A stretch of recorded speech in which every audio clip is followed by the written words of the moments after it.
listen to this. They sat on the edge of the hospital bench, arms wrapped around a child whose body told a story they hadn't prepared to read. The diagnosis had come like a wave, unexpected, uninvited, unrelenting. One parent stared at the floor, searching for answers in the cracks. The other held the child close, as if love alone could rewrite the prognosis. Their child was beautiful, fragile, yes, but radiant. A hearing aid nestled behind one ear, crutches leaning against the wall, limbs that moved with effort and grace. The world might see limitation. They saw a miracle. They didn't speak much that day, but their silence was full of grief, of questions, of fierce devotion. And in that quiet, a seed of resilience was planted. And they remembered a scripture: we are hard pressed on every side, but not crushed. Perplexed, but not in despair. 2 Corinthians chapter 4, verse 8. This is the beginning of many parents' stories. Not of brokenness, but of becoming, of learning to love deeper, advocate louder, and hope harder. So, with that case scenario, welcome to the session. Praise the Lord. So, we need to understand where such parents are and these children. As we talk about children with disability, and as we are talking about parenting, we are talking about parenting styles, we ask about disciplines, we get concerned about milestones. Where do we place these children with disability? And so the disability may come in different ways, and it might affect physical. Physical is about, mobility and all that. Cognitive, about mental, emotional. For example, when you talk about, what is that called ADHD? The people with attention deficit, hyperactivity disorder. Leo tutasoma hizo terms zote. Because as you parent your child, some people have to know what that means in their space. And we will appreciate what they go through. Praise be to Jesus. Then there is sensory development, but we will look at this in a short while. And so when we talk about creation in Genesis chapter 1, verse 27, God created mankind in his own image. Do we think these children are created after God's image? Then when we talk about spiritual gifts, and this verse we can even apply it here, the parts of the body that seem to be weaker are indispensable, talking about spiritual gifts. What do we think about these children who actually are part of such a congregation? They may be weak because of their maumbile yao, but would we consider them consciously, intentionally indispensable, even as they sit in our midst? And so that is the invitation today. Praise be to Jesus. So let's go to the next slide and understand broadly the categories of disability. But before then, do me one favor. When you hear that someone you know, or when you heard, or because we are aware now that there are many schools and we are advocating for inclusion and all that, when you hear children with disability, what do you feel? I would want an answer from someone. Now I had picked on Maweu already. I can't come back to you. Nani yako kwa ligi ya Maweu? You know what I mean, eh? They are yet to have a baby. So I don't know whether there is anyone here who is an aspiring parent. Anyone else? Yes? Yeah. Oh, yes. Brayo. Really? Yes. When you hear this conversation, my brother, what do you feel? As in feel, kufeel, unasikia nini? Yeah.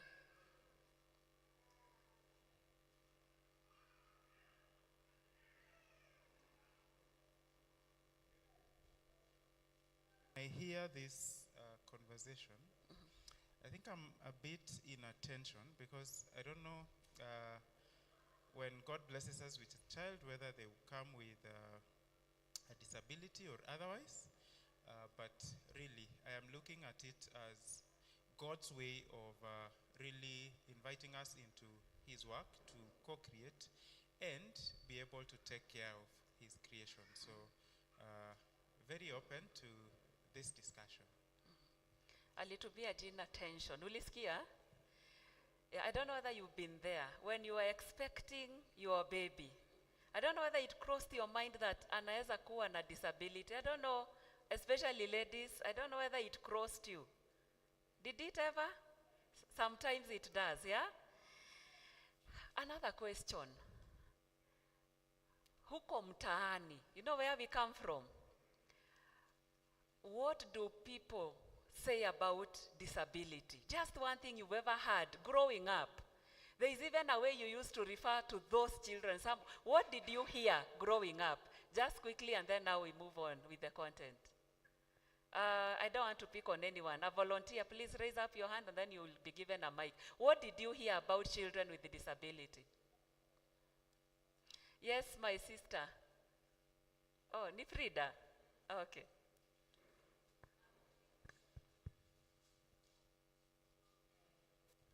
Personally, growing up, what I used to hear is the children with disability are born out of the carelessness of their parents. Probably the parents laughed at other parents who have disabled children, or during birth probably something happened, and due to carelessness, in quotes I quote, that's why they were born. Thank you. Any other thing you heard about these children? Yes, Jackie? Is there a mic around here? For me, and quite unfortunately, the stories around children with disability was that they are from a caste family. Their parents good people, or they're just caste. I don't know, something with that narrative. Yeah. So a curse. You heard what Frida said. Any other thing you heard differently from what they have said? Anyone? Yes, that's Komakech? Yes, my brother. Yes? Witchcraft. Oh, yeah, witchcraft. Yeah. Any other thing you had? Oh, that's Dottie. Good to see you. I think today I have the privilege of seeing so many people I have missed. Yes, my sister. I think sometimes I heard people say it's because the women didn't take supplements. You know, the supplements we take during pregnancy. So maybe it was a deficiency of one of the supplements. Yeah. Okay. Anyone wants to add something? Okay. And maybe, did you hear it is a sin, it is ni dhambi ya wazazi? Actually, that is in the Bible. Do you remember? Who sinned? It is actually the disciples who are asking Jesus when they meet a blind man. Who sinned? In John chapter 9, verse 1 to 5. Who sinned? Is it this man or the parents? The question, it is not a matter of what is the issue. They are so sure it is sin. So what they want to find out is, who sinned? Ni huyu mwenye ni blind ama ni wazazi? They were so settled about the fact that hii lazima ni dhambi, you know? And so they just want to know who sinned. So let's just look at these categories so that we can appreciate. And so that as a church, you know, as fellow parents, we can know how to support one another. So you will, that is visible to all of us. So you look at the category in blue. Let's look at a few examples because we can't exhaust this really, and then a brief description. And so there is a category of physical disabilities. Example would include cerebral palsy and muscular dystrophy. You know, sometimes you're not able to support your muscles.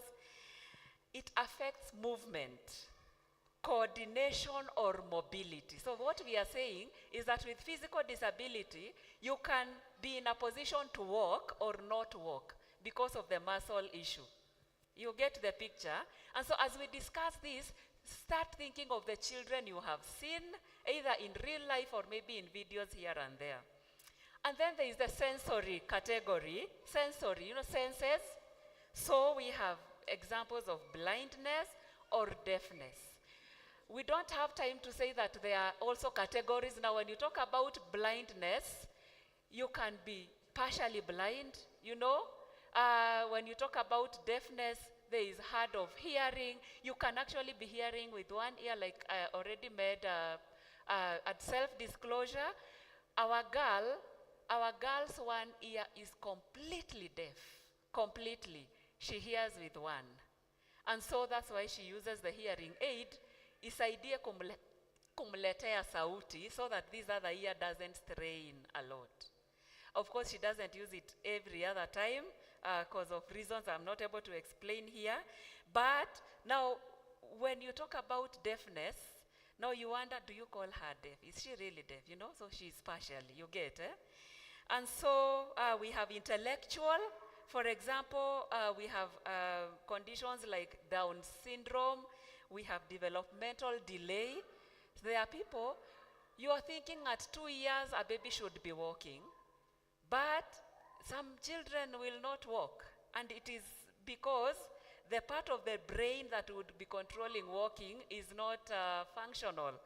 And so it can affect learning, reasoning, and problem solving. Let me dwell here for personal reasons.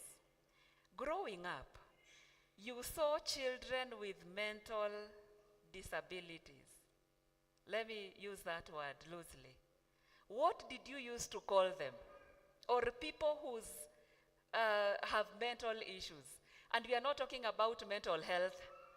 You remember those children, sometimes they would be drooling ni ile kutema mate. You remember those children? I guess everyone have seen them. Mtu has seen them. What did you use to call them?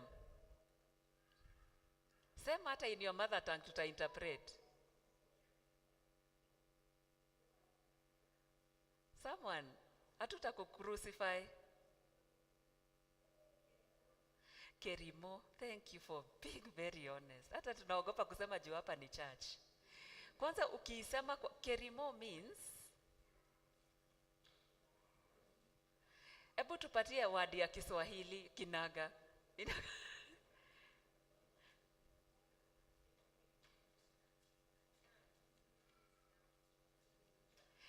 Because it is even beyond, mjinga looks lighter. You get? Yani unakafala. You get, Wale watoto mafala. Did that happen in your village where you are coming from? Yani huyu mtu ni dumb, hawashikangi. Hata wengine walikuwa naitwa wagoroki. Wagoroki ni wazimu, yet they are not. Huyo tu ni mtoto alizaliwa. The way you got your kid, huyo mtoto alizaliwa tu hivyo. I think that's very humbling. The reason why I said for personal reasons, I think I had not interacted with them so closely until I went to KU and was admitted to do special education. Then on the queue, we were now to choose which category do you want to handle. Is it special education for the deaf children, for the visually impaired, for the physically impaired, learning disabilities? There were 8 categories. And so I remember I stepped out, of the queue and allowed people to pass because I was wondering, now which one do I handle? And I just felt in my spirit, wewe chagua hiyo ya with intellectual impairments. And I went to class. So si tukasoma theories. Anyone can, si hata hii tunafanya hapa ni theory. So ikafika time, before you go for teaching practice, there was a unit, a whole unit called attachment. So for us, we used to go for 2. One, it is teaching practice, na ingine ni attachment. And what was the task? We go to all schools around Nairobi and Kiambu. You see, Kiambu is, KU iko karibu, iko Nairobi na karibu na Kiambu. And we got into classes, and you're supposed to be attached there for 1 month. So you go around first, and then now you settle in one school and do 1 month every day. My friend, my life changed completely. I think I started looking at life so differently. You know, you're here wondering why your kid has such a dark skin and the ears, did you look how, and the hair is not, you know what, especially my fellow ladies, you know, you want that silky hair and your kid unasema hii yake inakaa kama sijui nini.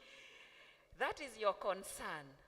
And consistently I saw one woman carry a baby on her back. Do you know how old that baby was?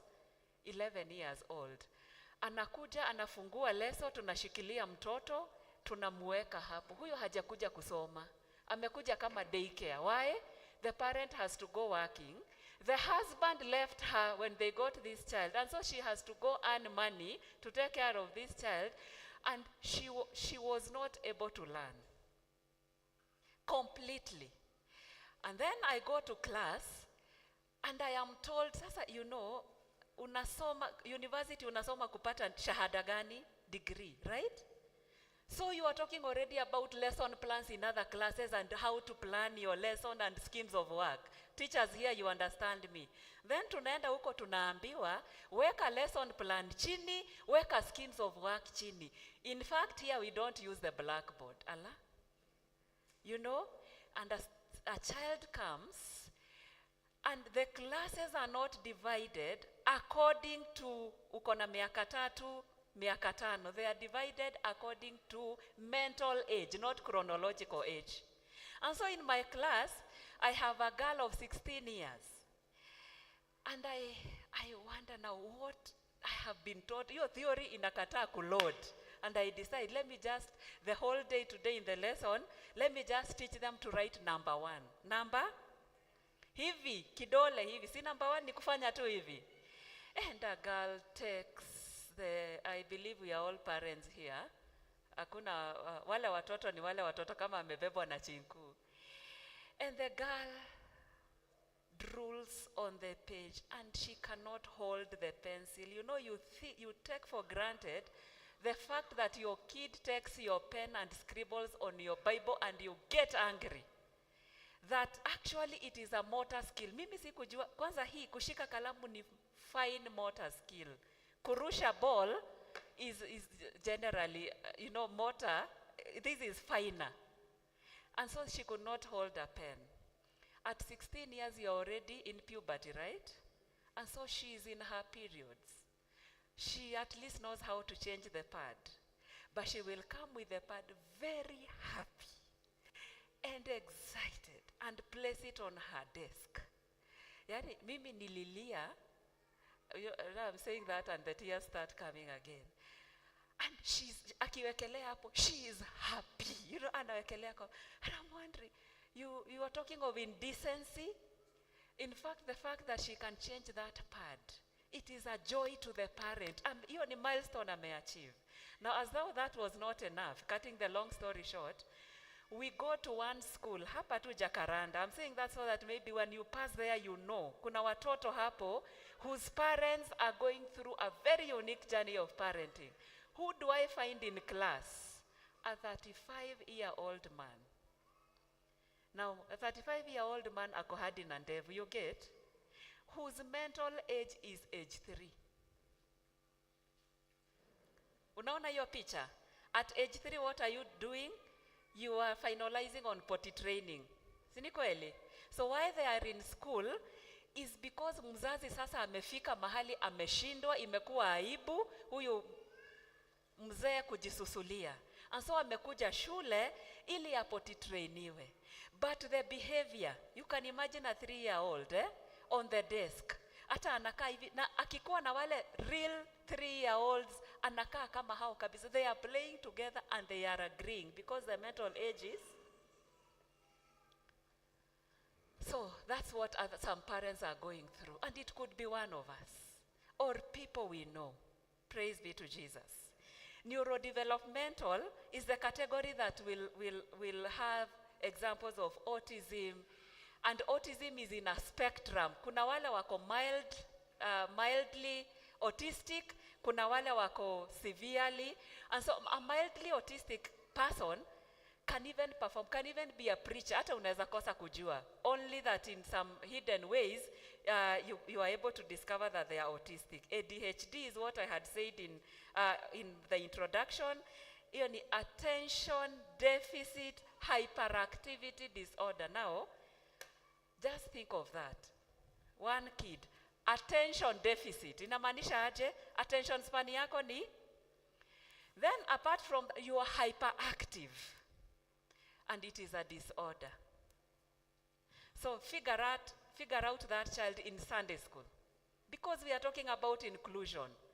And I hope you have a Sunday school teacher here. Sasa huyo mtoto wako kwa hiyo klasi yako. You know it means hata keti atulie. What is the natural response we have even here in church? Assume we have an ADHD here in church. And you are seated there and Reverend Robert Namakwa is preaching about the cross and how we need to bear it. In that pin drop silence, attention ilishaisha na mtoto amekuja. What is that feeling we usually feel? Huyu sasa nae. Na mama yake na baba yake walikuwa wanafanya nini? My friend, I hope as we talk about this now, you can have that other side of you. You get, eh? It's not easy. And then we have emotional and psychological, psychosocial rather, anxiety na trauma-related disorders. It affects emotional regulation and mental health. Then we have chronic illnesses. I said, I need to make a disclaimer here. This is not a disability per se, but because of those chronic illnesses, these children do not lead a normal life. You know, I'm saying this in quotes, because maybe you are on medication throughout. You will not take certain foods because they will trigger something, you know, so that you are not leading a normal life like other children. For example, you can imagine an epileptic child, and they are out there playing. You see, as a parent, you will even be out there, you know, checking whether they are okay. At what time will they fall? You don't know. So you are at work, but you're telling them to be careful and putting all the you know, motor candle and hot beverages and all that, because you don't know what time that attack is likely to come. And so I have given this category. Maybe you can even take a screenshot of that, so that as we think about parenting in our own space, we can be conscious and you know, aware that there are other children, other parents, my fellow parents, navigating a very unique path in parenting. I wish you had time. I would ask, what do you feel about that screen, that slide so far? Anyone with a feeling that is shareable? What do you feel looking at that and what we have discussed? Yes, my brother. Oh, that's Pastor KK.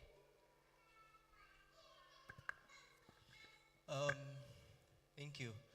I think for me is looking at the neurodevelopmental and what is coming up to me is remembering my days when I was a young child, because I had an issue with my ears, both of them. My parents had gone to all manner of hospitals, Bagathi, Kenyatta, and almost being declared deaf. So, and I remember a lot of times, because I would produce a lot of jiggers, I don't know what they are called in a better word, from my ears, and I would always put on two, those capes are called what? Boshoris. Good, very good. I would always put two of them going to school, and because as time goes by, they would turn wet. Children would run away from me So it is lunchtime and they can't stand eating around me. And I think that really affected me. And I'm seated here asking myself how, after I joined a school, a special school, I'm trying to remember how I was able to interact and whether I really interacted with those children in a more better and loving way. I think the feeling for me is how do I interact? Am I able to express the love of God? Remembering that I had a personal experience when I was a child, and later on I joined a deaf school. That most of the students there are actually deaf, and it had to remind me that most probably I would have ended up in such a school. I think for me that's the feeling going on. Thank you for sharing. If we had 2-3 hours, we would have people share, but it's 1 hour and I have very few minutes left. But I want us to appreciate that as we go through this, you could be here like me and you have to, this is a reality. In our case, and I remember I had to go to school because my child was not performing. Yet I know she is seemingly bright. And so at age 5, we discover she has an issue with the ear, and we confirm. We went to Kijabe and we confirmed. And so we had to go to school. And I had even to go to the teachers of Sunday school. Those of us who are here, you would remember. And I usually instruct, when my child is in class, there is a place she will not sit. Because when you speak into that ear, utafikiria yeye ni anakulenga. Honestly, you will call her, you will give instructions, umalize, yeye amekaa tu. So, and that's how we discovered. You wonder, ukimuita sometimes anaitika, sometimes haitiki. And then it was a long story, and that's how we discovered. And so it elicits, you know, and that is what we intend for this session. But as we talk about that slide, and at times we have a feeling, we are safe. When I look at all my 3 children, when I look at my sister's children, they are okay. So we want to look at how disabilities are acquired. And so that we will appreciate also that sometimes they are born like that, but at times you are just okay. And you can acquire this even at 60 years old. I think you've seen people who may grow vizuri, but at 60, you are in a wheelchair. And most people are not able to cope with life after that. They get into depression and that's it. Or you got an accident, you know, and something happened, your life changes completely. So, what ways are disabilities acquired? Do you remember a man in the Bible called Mephibosheth? Unakumbuka huyo mzee? Alikuwa mtoto wa nani? Wa Saul. When they heard the news of the death of the father, the house girl akaamua mguu niponye, sisi lazima tutoroke. Akiwa amebeba mtoto akaanguka. And the Bible says he got disabled in both feet. So this time when he's being called by David, he is an old man, lakini alifanyikiwa akiwa mtoto. So alikuwa amezaliwa tu vizuri. And the many examples you can give of the people who you know. So they are genetic. Sometimes these conditions are genetic or congenital. Kama Down syndrome. Sometimes, this one we say it is sometimes. It's not usually the case. ADHD and autism. Kwanza autism, it has not been declared fully what is the cause. There is, you know, there is a back and forth about autism. And then birth complications. Sometimes a premature birth. And so sometimes those complications would come because of that. Or during birth, like cerebral palsy, and the oxygen is not enough. And so the brain is affected. So you carried your pregnancy vizuri, ukajifungua, but in the process, the oxygen was deficient, and that is it. Infections or illnesses, think about meningitis. You know, meningitis affects the spine and the brain, and so you can get a disability out of that. Malnutrition or environmental toxins. Do you remember, especially ladies who are here, do you remember the doctor akikwambia, when you report you have a pregnancy or when you discover, they tell you avoid alcohol? Anyone was told that? Especially ukienda kwa hospitali, when you wanafanya psychoeducation, they'll tell you that. It's because sometimes, and especially when you go to places where alcoholism is rampant, these mothers will give birth to children with a condition where your condition inaitwa, you see that abbreviation, fetal alcohol spectrum disorder. Kichwa ni kidogo, macho ni kidogo, kama they and so that tells you automatically watakuwa na shida ya kimawazo. So that's why we are saying environmental toxins, emotional trauma or neglect. For example, there is a disorder called RAD, reactive attachment disorder. Do you remember some time back in the media, a boy was discovered in the forest. Alikuwa na tabia ya monkey. Do you remember? And so akienda shule, hata yeye mwenyewe hataki kukaa na watu. That's the closest I can bring to explain what you are calling reactive attachment. So you don't want even to be attached to people. So you can imagine such children. And then there is this post-traumatic stress disorder. Because you've gone, imagine, like when we talk about massacre in Rwanda or post-election violence in Kenya, you are there as a 3-year-old, you saw your house being burnt, you saw your mother burning to ashes, and maybe for some reason, because children have a way of escaping, you know? And so you saw all that, and you are growing up with that. So that child is not likely to lead a normal life until there is an intervention. Are we together? Yet even as, are we together? Nakaa nimewa stress. That was not one of the objectives. Yeah? Nimewapea disorder. Baada ya church. And even that one fits in the service. Ya someone ya leo. Even that one, now that's why we need to read that verse so that you get encouraged. The Lord is close to the brokenhearted and saves those who are crushed in spirit. And especially, let me to speak to ladies because we are here. We go for baby showers, amen? And we talk na saikiote, you know, and we tell you, don't worry, at 4 months the baby will start propping up. And at 2 years, they will begin, they'll already have speech for some. And by 5 years, ashaenda shule. You know, we give a straight line. It is not lack of faith in that baby shower next time when we go to say, by the way, as we are here, we need to be cognizant of the fact that sometimes the Lord can bless us with these children, and they are not lesser. It's a hard pill to swallow, right? But because they do come.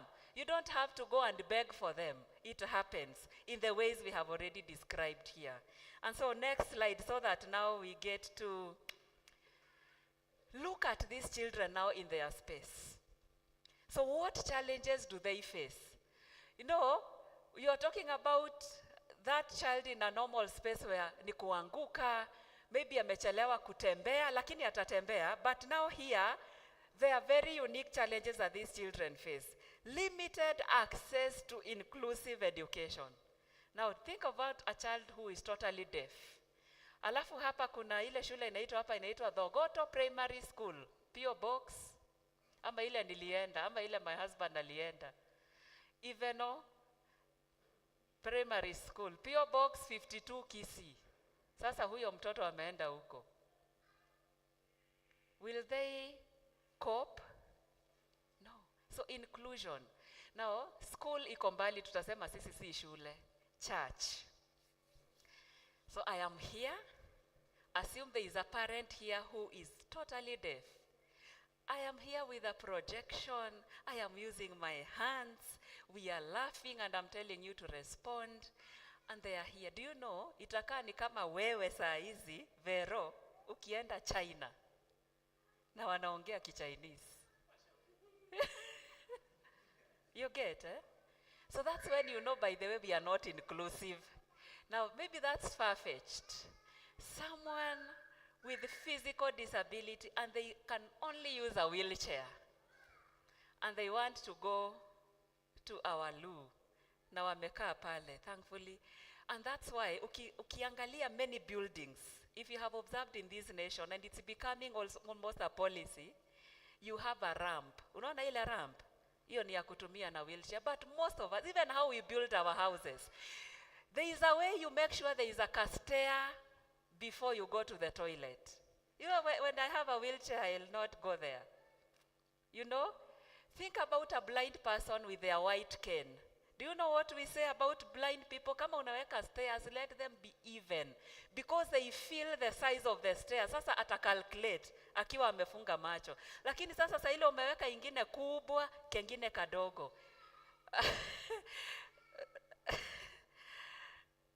You get, eh? It's because it's not happening every time, but we need to remember these people exist, and we are talking about inclusion. Social exclusion or bullying, my friend. Those names we talked about, you can imagine now when you're being called that directly. Communication barriers, emotional distress and low self-esteem, physical limitations or chronic pain. Physical limitations. So we are here and we are saying we are taking our children to Leilani to do what? Bouncing castles. Unajua hizo games. And so you are here with a child with a physical disability. Morioki, you are there. There is that, not the one for drawing, that video, the one I sent you. Can you play it at this point now? Not the one Pastor Robert explained to you, the other one. Let's just have a feel of what we are talking about, physical limitations.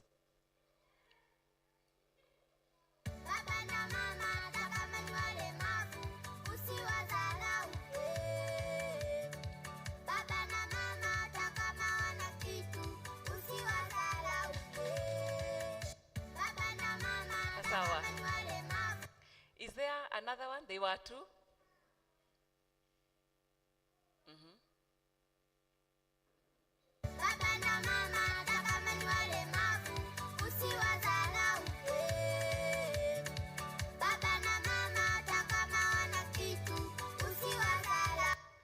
Thank you. It's the same child, you can see.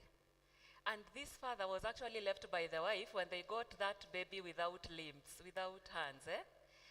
And so for you, wakati unang'ang'ana kusema, wewe kwa nini unamwaga chakula kwa carpet ya white? Yeah? Those who have come to my home, maybe let me now explain a bit why my house looks the way it looks. And maybe those who have not come, it's a way of inviting you. I told you I did special education and my life changed. When I see what the real struggles are, how I was assessed in my TP, lecturer alikuja akakaa pale nyuma kama kawaida. Walimu bwana asifiwe, Mr. Nyamai yako hapa. Wanakujanga wanakaa pale Nyamai amekaa. Wanangoja wanakuassess. What was the lesson? I decided wacha nichukue kitu rahisi ndio nipite hii TP. So I drew shapes, rectangle, triangle. Si hizo sako mnajua. And then I demonstrated now with a similarity. Hiyo ndio ilikuwa lesson. Hata haiko kwa textbook ati ya hiyo class. So what is this, my people? Inafanana na gani hapa kwa ubao? For 70 minutes. I'm not exaggerating. Lesson moja ni 35 kwa primary school. 35 minutes, right? So it's a double lesson because it's my assessment. No one, 100%, no one got it.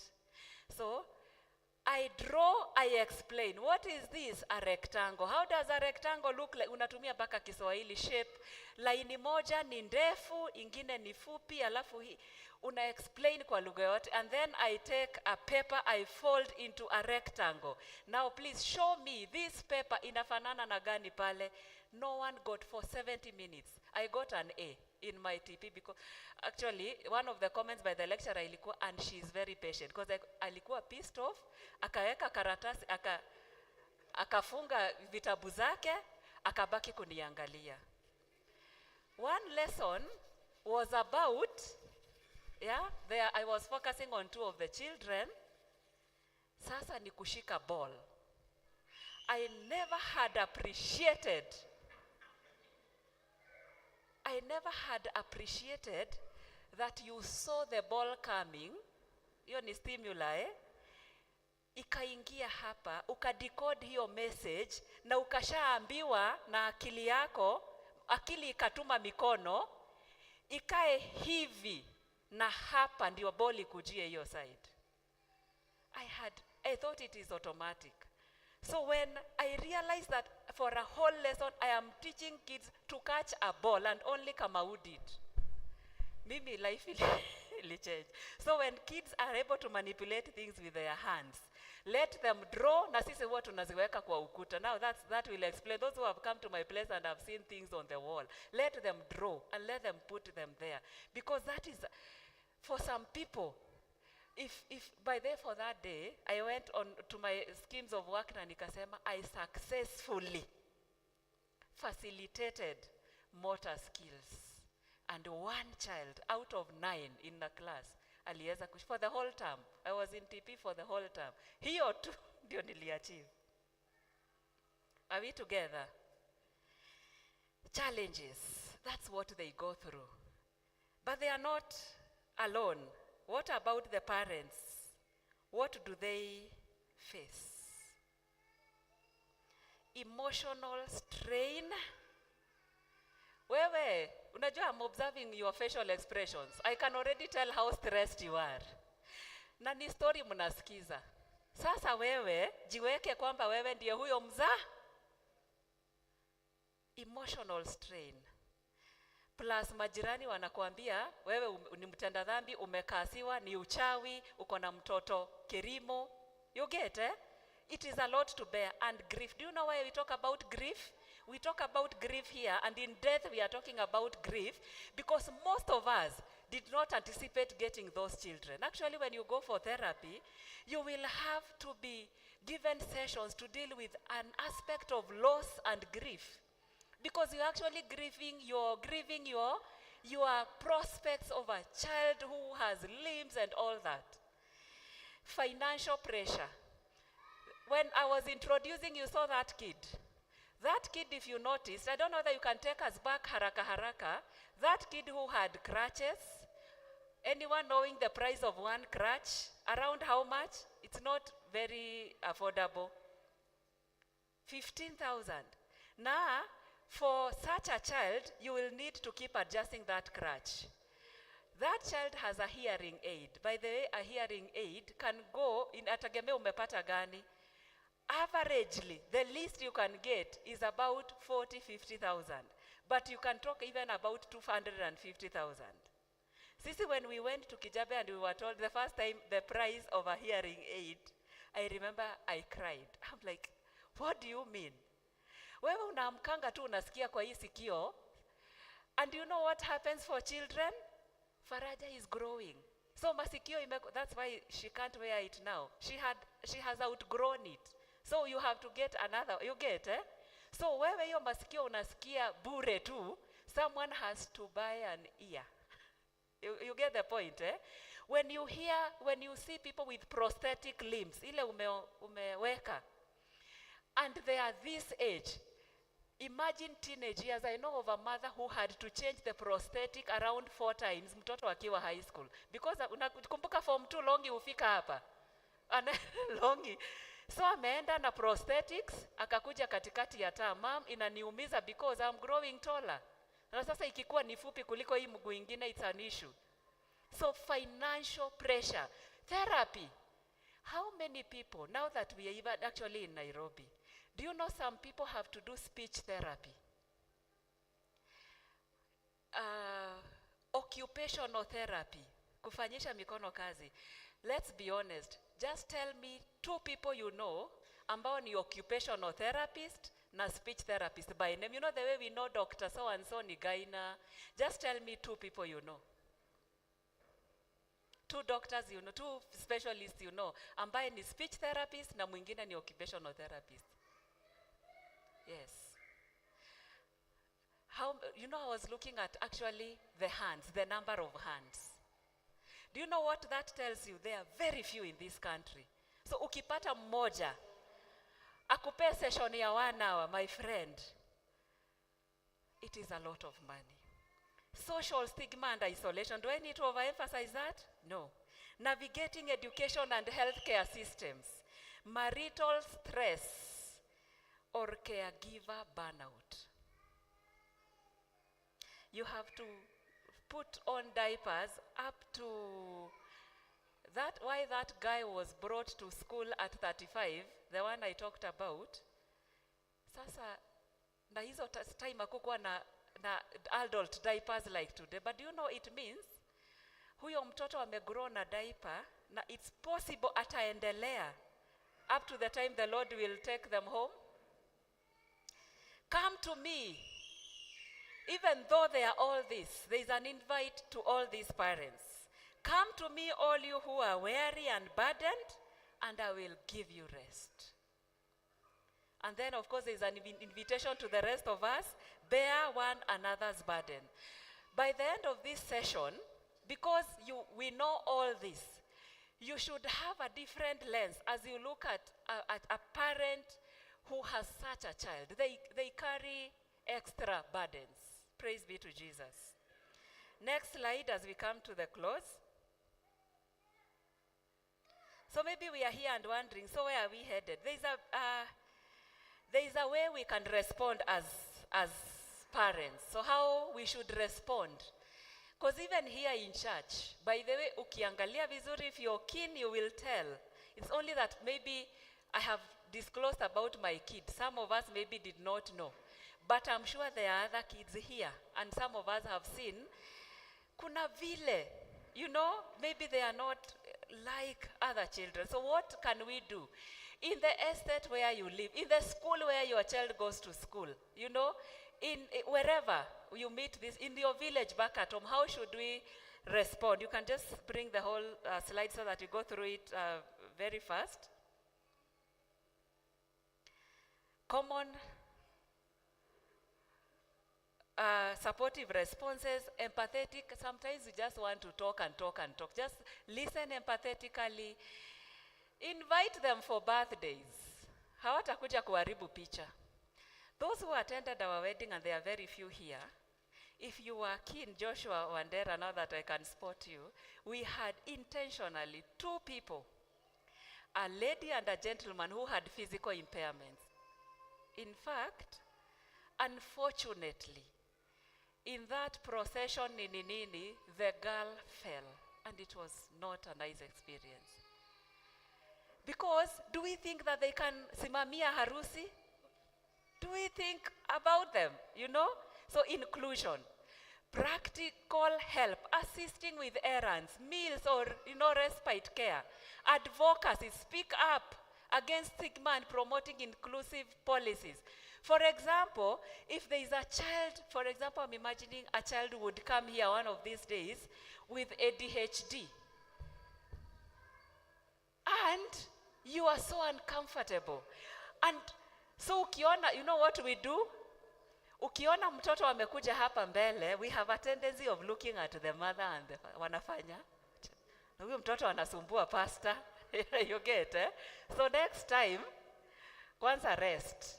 Juu hata ujui nini ameona hapa mbele. Yeah? Inaweza kuwa tu ni kitu imembamba. Amekuja kwa madhabahu. So stop looking at the father and the mother and put yourself in their shoe, you know. And that mother is so tired. They are not able to go to the market. Go to the market for them. Then spiritual encouragement, sharing prayer, scripture, and hope. Rejoice with those who rejoice indeed, right? Mourn with those who mourn, because sometimes it's a mourning. Speak up for those who cannot speak for themselves. Advocacy. And there is that African proverb there. Can we read together?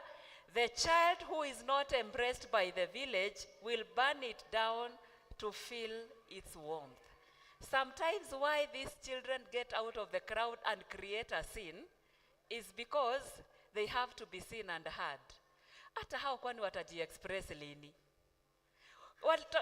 Unataka wapresentie nani? You know? Wewe ndio umeweka standard. So let them be part of that village indeed. Praise be to Jesus. So what is the biblical response? And we are talking about theology of disability and inclusion. Here at Grace Hill Mission Church, what a delight and indeed a privilege today. So let's embrace the fact that every child bears God's image. Disability does not diminish divine worth. Would we actually consider that these children are candidates for eternity, especially wale wako na mental challenges? Are they? Oh yes, they are. Yes, Jesus aliwakufia. Au ataenda straight. I wish I was not. Hii online itaenda paka wapi? I wish to be off a bit. Just for us here. You have done, niko sawa?